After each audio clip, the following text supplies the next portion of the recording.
చేసుకోనంటేనేమో నువ్వు కొడతావు, చేసుకుంటా అంటేమో ఆయన కొడతాడు. నీ ఇద్దరు పొత్తులో నేను చేస్తున్నా. Watch our film Raju vs. Rambai with extended cut, streaming now only on ETV Win.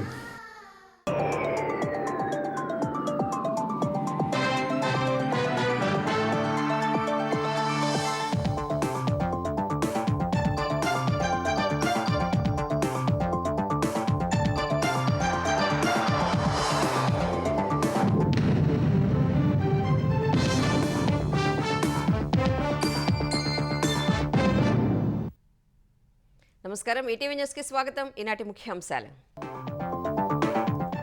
ఏపీలో జిల్లాల పునర్విభజనకు కేబినెట్ గ్రీన్ సిగ్నల్. కొత్తగా పోలవరం, మార్కాపురం జిల్లాలు ఏర్పాటు. ఎల్లుండి నోటిఫికేషన్ విడుదల. రాయచోటి నుంచి మదనపల్లెకు మారిన అన్నమయ్య జిల్లా కేంద్రం. 17 జిల్లాల్లో మార్పులు చేర్పులు. కొత్తగా 5 రెవెన్యూ డివిజన్లు. 2025లో ఎన్నో మార్పులు చేపట్టామన్న చంద్రబాబు. జిల్లాకు ఒక పోర్ట్ ఏర్పాటు చేసినట్లు వెల్లడి. పశ్చిమ గోదావరిలో స్థాపనపై అధ్యయనం. తెలంగాణలో ప్రారంభమైన అసెంబ్లీ శీతాకాల సమావేశాలు. శాసనసభకు హాజరైన కేసీఆర్. ప్రతిపక్ష నేతను పలకరించిన సీఎం, మంత్రులు. జనవరి 2 నుంచి 7 వరకు తెలంగాణ అసెంబ్లీ సమావేశాలు. మరిన్ని రోజులు జరపాలన్న విపక్షాలు. తరువాత నిర్ణయిద్దామన్న స్పీకర్. కృష్ణా జలాల్లో వాటాపై బీఆర్ఎస్ గోబెల్స్ ప్రచారం చేస్తోందన్న ఉత్తమ్. పాలమూరు రంగారెడ్డిని కేసీఆర్ విస్మరించారని విమర్శ. తిప్పికొట్టిన హరీష్. త్రివిధ దళాల బలోపేతం దిశలో రక్షణ శాఖ కీలక నిర్ణయాలు. 79,000 కోట్ల విలువైన ఆయుధాలు, సైనిక పరికరాల కొనుగోలుకు ఆమోదముద్ర.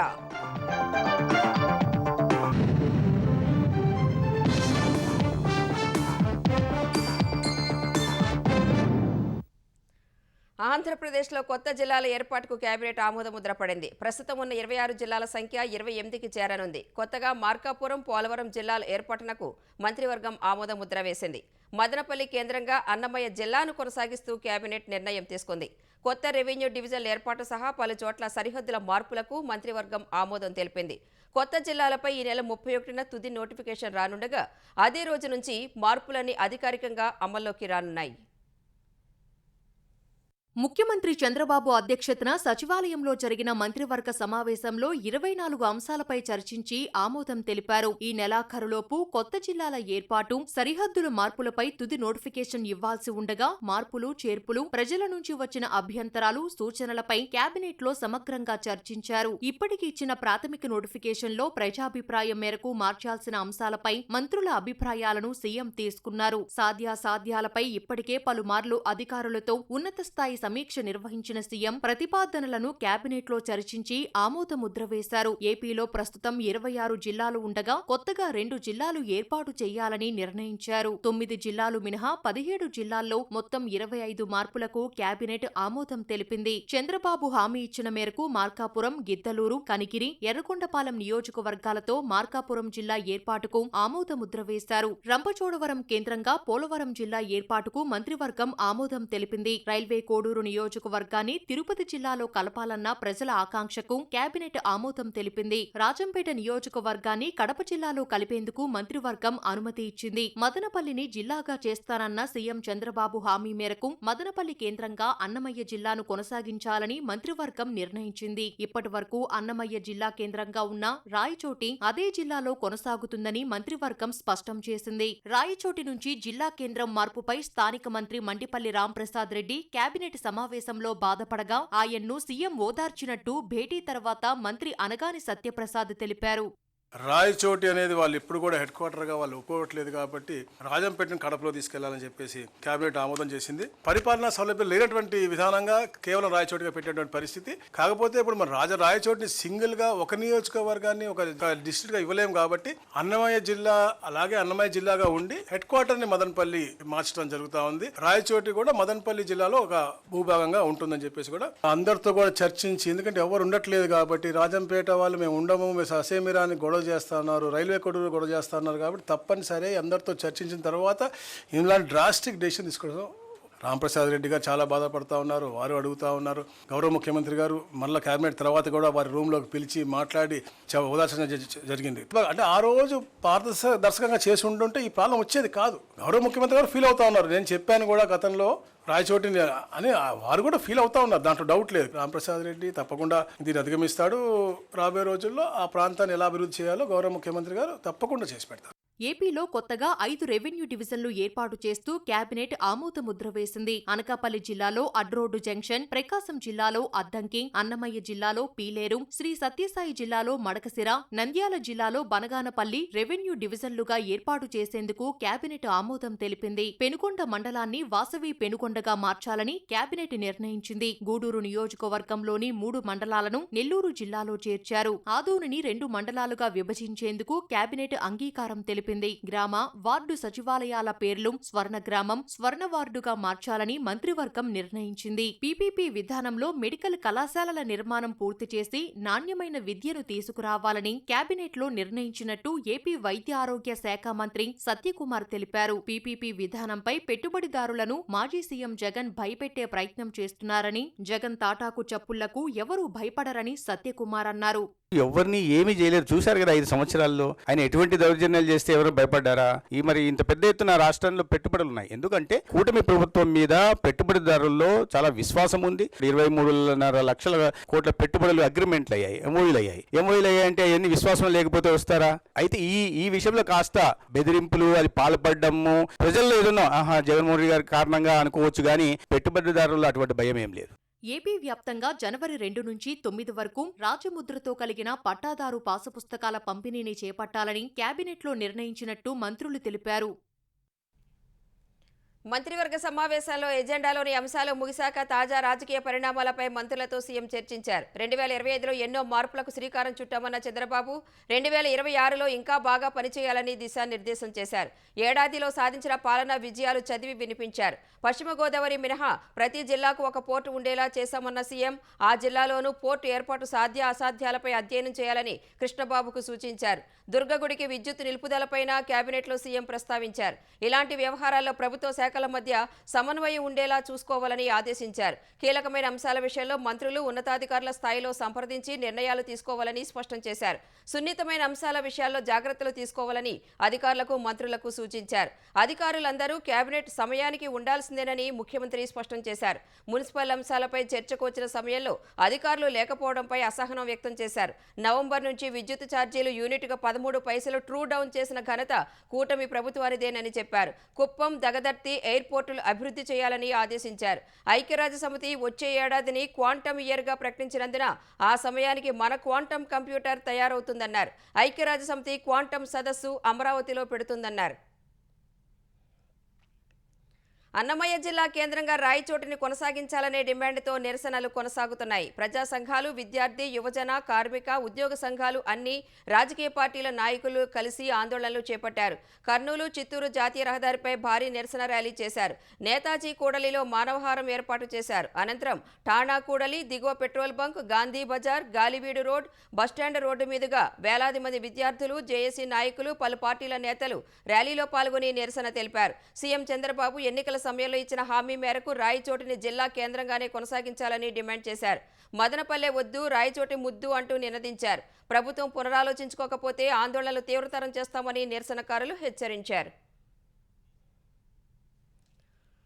ఆంధ్రప్రదేశ్లో గతేడాదితో పోల్చితే ఈ ఏడాది నేరాలు తగ్గుముఖం పట్టినట్లు డీజీపీ హరీష్ కుమార్ గుప్తా తెలిపారు. 2025లో పోలీసుల పనితీరుపై నివేదికను విడుదల చేసిన డీజీపీ ఏపీలో ఈ ఏడాది రోడ్డు ప్రమాదాలు తగ్గినప్పటికీ అనుకున్న లక్ష్యానికి చేరలేదన్నారు. గ్రామ స్థాయిలో పోలీసులు చేపట్టిన చర్యలతో మహిళలపై హింస, ఎస్సీ, ఎస్టీలపై నేరాలు తగ్గాయని వివరించారు.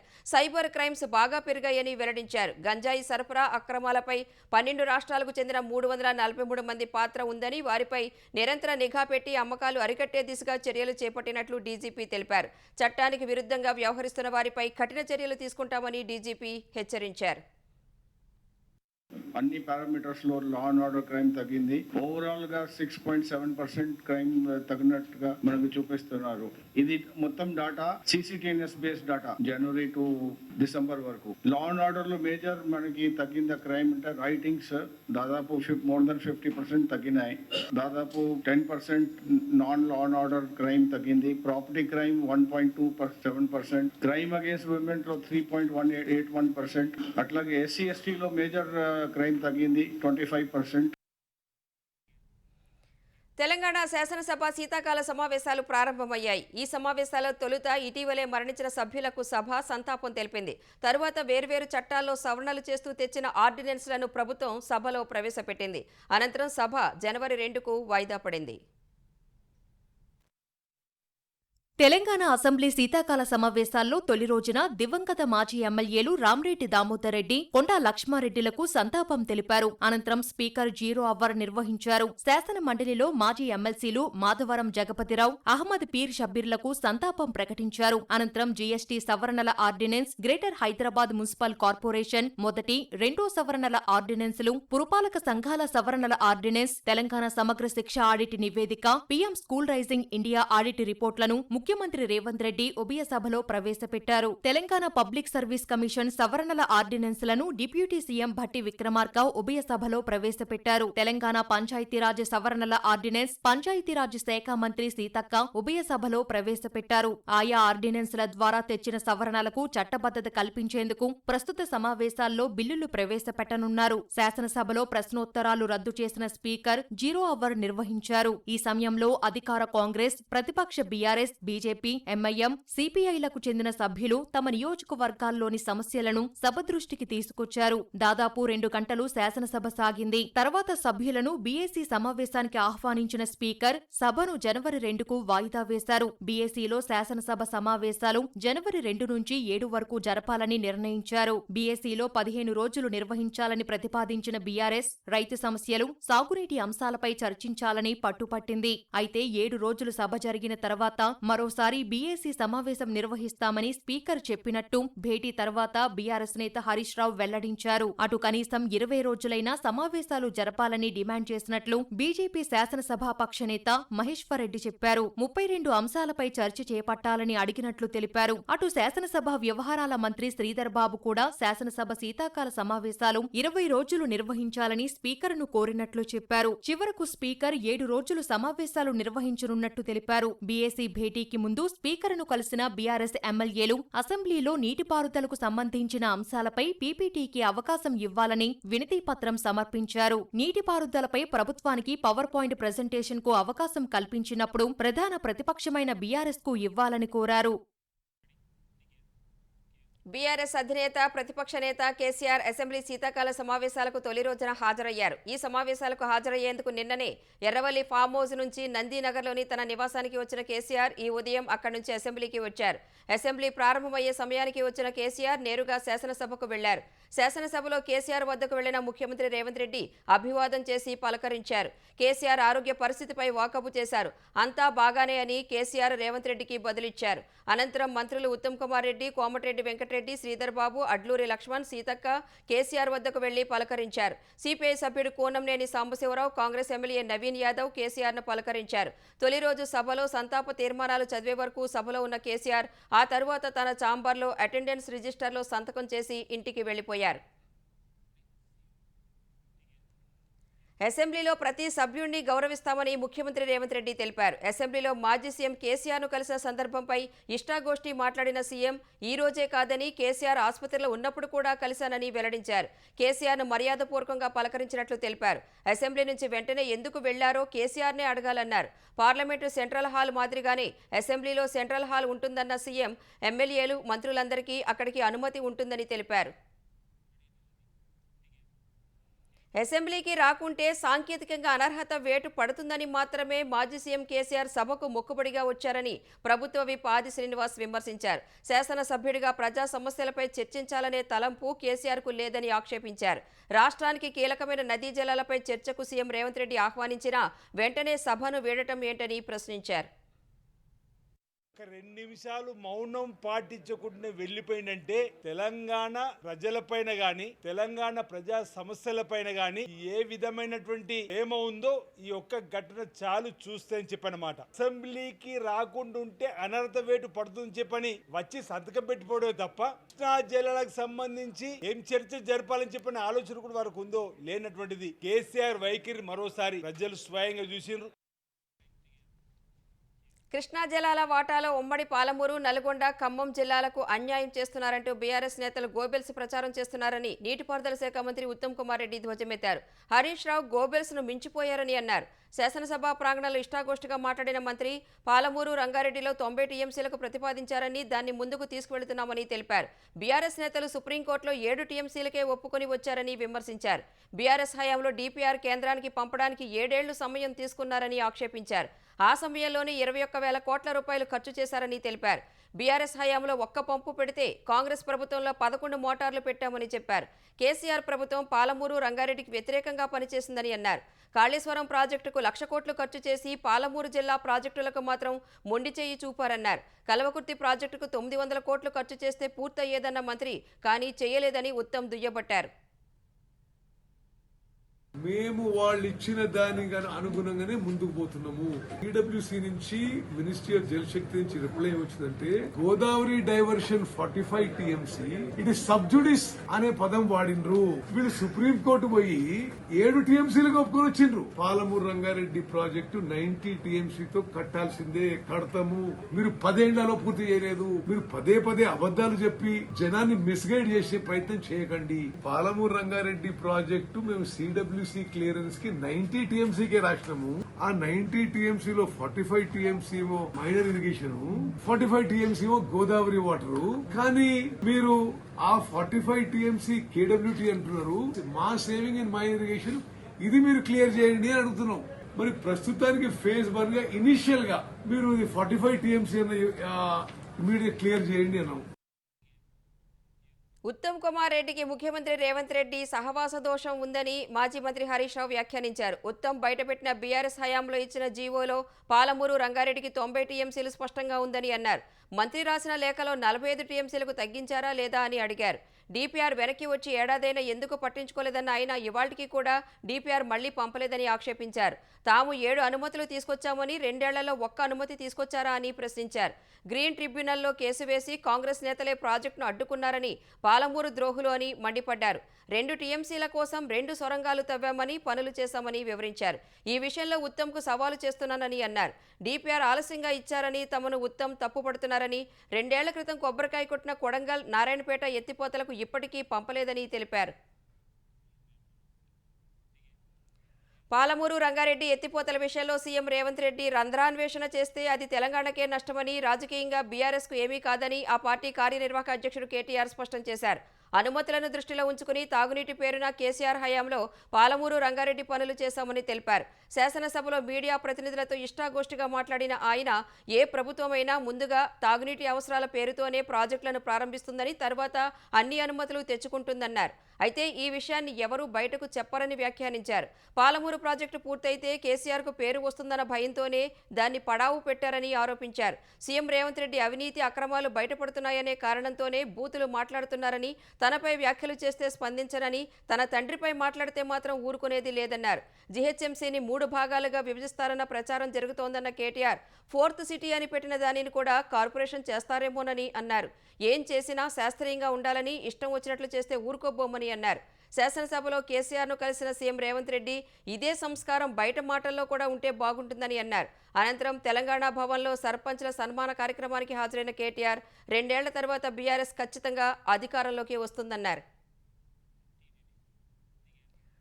వైకుంఠ ఏకాదశి మొదలు 10 రోజుల పాటు 7.5 లక్షల మందికి తిరుమల శ్రీవారి వైకుంఠ ద్వార దర్శనం కల్పించేందుకు ఏర్పాట్లు చేశామని తిరుమల తిరుపతి దేవస్థానం చైర్మన్ బీఆర్ నాయుడు తెలిపారు. 10 రోజుల్లో భక్తులకు దాదాపు 180 గంటల మేర దర్శనం కల్పించేందుకు వీలుందని, అందులో 164 గంటలు సామాన్య భక్తులకు దర్శన భాగ్యం కల్పించనున్నట్లు వెల్లడించారు. గత అనుభవాల దృష్ట్యా పటిష్టమైన భద్రతా ఏర్పాట్లు చేశామన్నారు. ఏఐ సహాయంతో ఎప్పటికప్పుడు రద్దీ పర్యవేక్షించనున్నట్లు బీఆర్ నాయుడు పేర్కొన్నారు.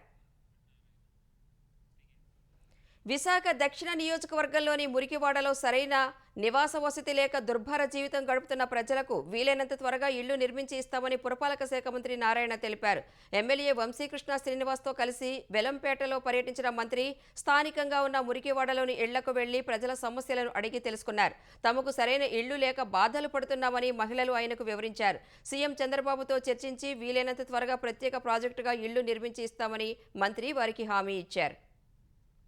ఇక్కడ దాదాపు 177 మంది 50 సంవత్సరాల పైగా ఉంటున్నారు. అందులో 162 మంది సెల్ఫ్ హెల్ప్ గ్రూప్ వాళ్ళు ఉన్నారు. అయితే దీని విషయమే యాక్చువల్గా గతంలో ముఖ్యమంత్రి గారు విశాఖపట్నం వచ్చినప్పుడు వారు చెప్పడం జరిగింది. ఎక్కడైతే స్లమ్స్ ఉన్నాయో ఆ స్లమ్స్ అన్నింటినీ మార్చాలి, దాని మీద మీరు వర్కౌట్ చేయండి అని ఆయన ఆదేశించారు. ఇప్పుడు వాళ్ళు కూలినాలి చేసుకునే వాళ్ళు నెలకి 6,000, 7,000, 8,000 సంపాదించుకునే వాళ్ళు యాక్చువల్గా. అటువంటి పరిస్థితిలో ఉండేవాళ్ళు 177 మంది. ఈ స్లమ్ని వీలైనంత తొందరలో వాళ్ళకి ఇల్లు కట్టించేది చేస్తాం. దీన్ని ముఖ్యమంత్రి గారితో కూడా ఒకసారి మాట్లాడతాం. అమెరికా కాలిఫోర్నియాలో జరిగిన రోడ్డు ప్రమాదంలో 2 తెలంగాణ విద్యార్థులు అక్కడికక్కడే మృతి చెందారు. 2 కార్లలో 8 మంది విద్యార్థులు విహారయాత్రకు వెళుతుండగా అలబామా హిల్స్ వద్ద కారు లోయలో పడి ఈ ప్రమాదం జరిగింది. ఈ దుర్ఘటనలో మరో 2 తీవ్రంగా గాయపడ్డారు. మృతులను మహబూబాబాద్ జిల్లా గార్ల మండలానికి చెందిన పుల్ల ఖండనం మేఘనారాణి, ములకనూరు గ్రామానికి చెందిన కడియాల భావనగా గుర్తించారు. కాలిఫోర్నియాలో ఎంఎస్ కంప్యూటర్స్ పూర్తి చేసిన 2 ఉద్యోగాన్వేషణలో ఉన్నారు. ఇరువురి మరణ వార్త విన్న కుటుంబాల్లో విషాదం అలముకుంది. ఐబొమ్మ రవి 12 రోజుల కస్టడీలో కీలక సమాచారాన్ని సైబర్ క్రైమ్ పోలీసులు రాబట్టారు. రవి తన 3 స్నేహితుల ఐడీలతో నకిలీ ఐడీలు సృష్టించినట్లు గుర్తించారు. హైదరాబాద్ అమీర్పేటలోని హాస్టల్లో ఉండగా పరిచయమైన వెల్లెల ప్రహ్లాద్ నుంచి 10వ తరగతి సర్టిఫికేట్, ఆధార్ కార్డును తీసుకున్న రవి అతని పేర్లతో driving license, PAN card, bank account తీసుకున్నారు. వివరాలు ప్రహ్లాద్వి నమోదు చేసి ఫోటో మాత్రం తనది పెట్టుకుని ఫేక్ ఐడీ తీసుకున్నాడు. కరీంనగర్కి చెందిన అంజయ్య అనే మరో వ్యక్తి పేరిట మరికొన్ని ఫేక్ ఐడీలు తీసుకున్నాడు. తన 10వ తరగతి మిత్రుడు కాళీప్రసాద్ ఆధార్ కార్డుతో మరికొన్ని ఫేక్ ఐడీలు సృష్టించినట్లు పోలీసులు గుర్తించారు. పాస్పోర్టు మాత్రం ఇమ్మంది రవి పేరిటే తీసుకున్నట్లు తెలిపారు. ఆ 3 స్నేహితుల పేర్లతో పలు వెబ్సైట్లు కొనుగోలు చేసినట్లు నిర్ధారించారు. హాస్పిటల్ ఇన్, సప్లయర్స్ ఇన్ వెబ్సైట్లను బినామీ పేర్లతో కొనుగోలు చేసిన రవి ఆ వెబ్సైట్లు సక్సెస్ కాకపోవడంతో ఐ బొమ్మను సృష్టించినట్లు తెలిపారు. మొత్తం 13 కోట్ల రూపాయల లావాదేవీలు గుర్తించిన సైబర్ క్రైమ్ పోలీసులు 3 కోట్లను ఫ్రీజ్ చేశారు. మిగతా 10 కోట్లతో విదేశాల్లో జల్సాలు చేసినట్లు వెల్లడించారు. భారత త్రివిధ దళాల సామర్థ్యాలను మరింత బలోపేతం చేసే దిశగా రక్షణ శాఖ కీలక నిర్ణయం తీసుకుంది. 79,000 కోట్ల రూపాయల వ్యయంతో ఆయుధాలు, సైనిక పరికరాల కొనుగోలుకు పచ్చజెండా ఊపింది. రాడార్ వ్యవస్థ, లోయిటర్ మ్యూనిషన్ సిస్టమ్స్, పినాకా రాకెట్ వ్యవస్థలు ఇందులో ఉన్నాయి. ఈ మేరకు రక్షణ మంత్రి రాజ్నాథ్ సింగ్ నేతృత్వంలో సమావేశమైన డిఫెన్స్ ఎక్వైజిషన్ కౌన్సిల్ డిఏసీ సంబంధిత ప్రతిపాదనలకు ఆమోదం తెలిపింది. డిఏసీ ఆమోదించిన ప్రతిపాదనలో HALE drones, high frequency software defined radio, Astra MK2 క్షిపణులు, స్పైస్ 1000 ట్రైనింగ్ సిమ్యులేటర్ వంటివి ఉన్నాయి. ఆత్మనిర్భర భారత్కు ఇది మరింత ఊతమిస్తుందని రక్షణ శాఖ తెలిపింది. తక్కువ ఎత్తులో ప్రయాణించే డ్రోన్లను గుర్తించేందుకు లో లెవెల్ లైట్ వెయిట్ రాడార్ల వ్యవస్థ ఎంతో ఉపయోగపడుతుందని పేర్కొంది. మల్టీ బారెల్ రాకెట్ లాంచర్ల పరిధిని, ఖచ్చితత్వాన్ని పెంచేందుకు పినాకా రాకెట్ వ్యవస్థ సహాయపడుతుందని తెలిపింది. పూర్తి స్వదేశీ పరిజ్ఞానంతో రూపొందించిన అస్త్రా MK2 క్షిపణుల ద్వారా గాల్లో తిరుగుతున్న శత్రు విమానాలను చాలా దూరం నుంచే కూల్చివేయొచ్చని రక్షణ శాఖ వెల్లడించింది. సముద్ర మార్గాల్లో నిరంతర నిఘా కోసం రిమోట్లీ పైలటెడ్ ఎయిర్ క్రాఫ్ట్ వ్యవస్థ కొనుగోలు చేయనున్నట్లు రక్షణ శాఖ వెల్లడించింది. ఆరావళి పర్వత శ్రేణుల్లో 100 మీటర్ల లోపు ఉన్న పర్వతాల వద్ద మైనింగ్కు అనుమతులు ఇస్తూ గతంలో ఇచ్చిన ఉత్తర్వులను సుప్రీంకోర్టు నిలిపివేసింది. ఈ మేరకు మధ్యంతర ఉత్తర్వులు ఇచ్చిన CJI ధర్మాసనం తదుపరి ఉత్తర్వులు ఇచ్చే వరకు స్టే ఉత్తర్వులు అమల్లో ఉంటాయని తెలిపారు. ఆరావళి పర్వతాలపై సుప్రీంకోర్టు ఆమోదించిన నిర్వచనంపై వివాదం చెలరేగడంతో ఈ అంశాన్ని సుమోటోగా స్వీకరించి CJI ధర్మాసనం విచారణ చేపట్టింది. ఆరావళి పర్వత శ్రేణులను క్షుణ్ణంగా అధ్యయనం చేయడం కోసం పర్యావరణ కార్యదర్శి నేతృత్వంలో ఉన్నత స్థాయి కమిటీ ఏర్పాటుకు సుప్రీంకోర్టు ఆదేశించింది. 4 రాష్ట్రాల సీఎస్లను కమిటీలో సభ్యులుగా చేర్చింది. ఈ కమిటీ నివేదిక వచ్చే వరకు నవంబర్ 20న ఇచ్చిన తీర్పును నిలిపివేస్తున్నట్లు కోర్టు స్పష్టం చేసింది. ఈ అంశంపై తగిన వివరణ ఇవ్వాలని కేంద్రం సహా ఢిల్లీ, రాజస్థాన్, గుజరాత్, హర్యానా రాష్ట్రాలకు నోటీసులు జారీ చేసింది. తదుపరి విచారణ జనవరి 21కి వాయిదా వేసింది. ఐటీ, రియాలిటీ, ఫార్మా, చమురు రంగ కంపెనీల వాటాలను అమ్మేందుకు మదుపర్లు మొగ్గు చూపిన వేళ దేశీయ స్టాక్ మార్కెట్లు వరుసగా 4వ రోజు నష్టాలు చవిచూశాయి. గత సెషన్లో 367 పాయింట్లు తగ్గిన సెన్సెక్స్ ఇవాళ మరో 346 పాయింట్లు నష్టపోయింది. ఉదయం 85,005 పాయింట్ల వద్ద బీఎస్సీ సూచీ ప్రారంభమైంది. మొదట్లో కొనుగోళ్ల మద్దతుతో 85,250 పాయింట్ల గరిష్ట స్థాయి నమోదు చేసింది. తరువాత మదుపర్ల లాభాల స్వీకరణ, విదేశీ మదుపర్ల అమ్మకాలు కొనసాగడంతో 84,638 పాయింట్ల కనిష్ట స్థాయికి సూచీ పడిపోయింది. చివరికి 84,695 పాయింట్ల వద్ద స్థిరపడింది. జాతీయ స్టాక్ ఎక్స్చేంజి సూచీ నిఫ్టీ 100 పాయింట్లు తగ్గి 25,942 పాయింట్ల వద్ద ముగిసింది.